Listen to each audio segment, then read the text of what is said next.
Assalamualaikum warahmatullahi wabarakatuh. Perkenalkan, nama saya Muhammad Fadlan Mariani dari Fakultas Hukum Universitas Muhammadiyah Malang, semester 3 kelas H dengan NIM 20201011031100. Saya di sini akan mempresentasikan hasil mind mapping saya tentang bentuk-bentuk perusahaan. Di dalam bentuk-bentuk perusahaan itu yang pertama ada badan usaha itu tersendiri. Badan usaha adalah organisasi baik yang berbentuk perorangan, perkumpulan orang, atau gabungan dari berbagai badan usaha di mana di dalamnya terdapat perkumpulan modal dan menjalankan usaha dengan tujuan untuk mencari keuntungan.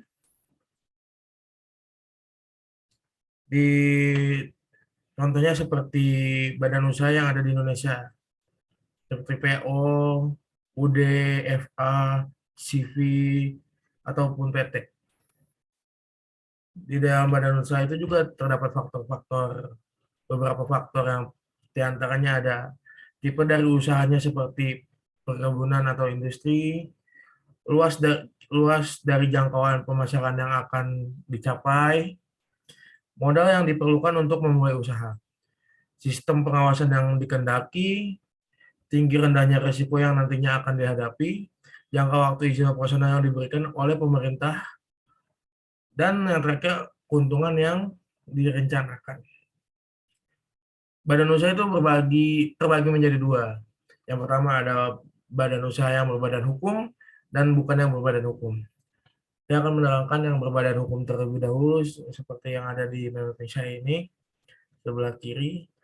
Badan usaha berbadan hukum adalah badan usaha yang di dalamnya terdapat pemisahan harta kekayaan atau aset. Pemilik dengan harta kekayaan badan usaha dan proses pendiriannya membutuhkan pengesahan dari pemerintah terhadap akta pendiri dan anggaran dasarnya.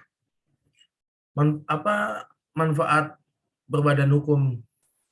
Yang pertama ada sarana perlindungan hukum, ada pembatasan tanggung jawab atau limited liability, terus terdapat pemisahan harta kekayaan, lalu ada keberlangsungan perusahaan, lalu ada akses permodalan menjadi lebih mudah, dan terakhir meningkatkan kepercayaan rekan bisnis dan konsumen.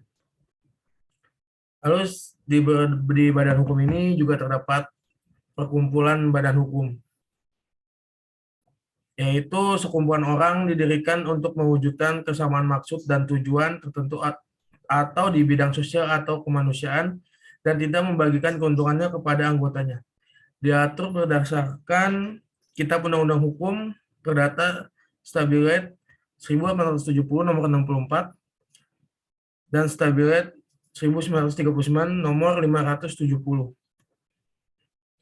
Lalu kemudian di badan usaha juga ada badan usaha bukan berbadan hukum, yaitu bentuk usaha bukan berbadan hukum didirikan berdasarkan perjanjian persekutuan antara dua orang atau lebih yang mengikatkan diri untuk bekerja sama secara terus-menerus dengan memberikan pemasukan berupa uang, barang, tenaga, keahlian, atau klien pelanggan guna diusahakan bersama.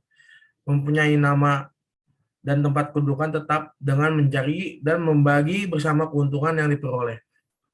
Badan usaha bukan badan hukum merupakan badan usaha yang mencakup persekutuan perdata, persekutuan firma, dan persekutuan komanditer.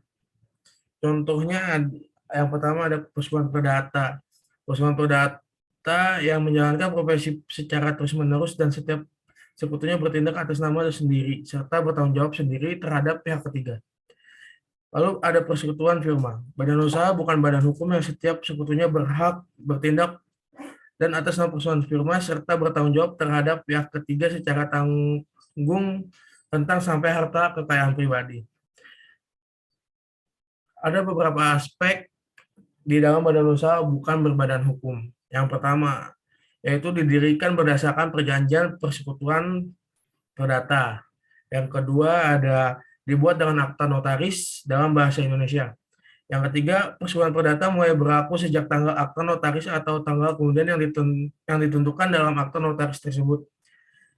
Yang kelima ada akta perjanjian persekutuan perdata memuat paling sedikit meliputi Terus yang terakhir ada akta perjanjian persekutuan perdata yang menetapkan ketentuan bahwa itu saya bisa saya dapat simpulkan dari mind mapping saya dan presentasikan. Kurang lebihnya mohon maaf. Wassalamualaikum warahmatullahi wabarakatuh.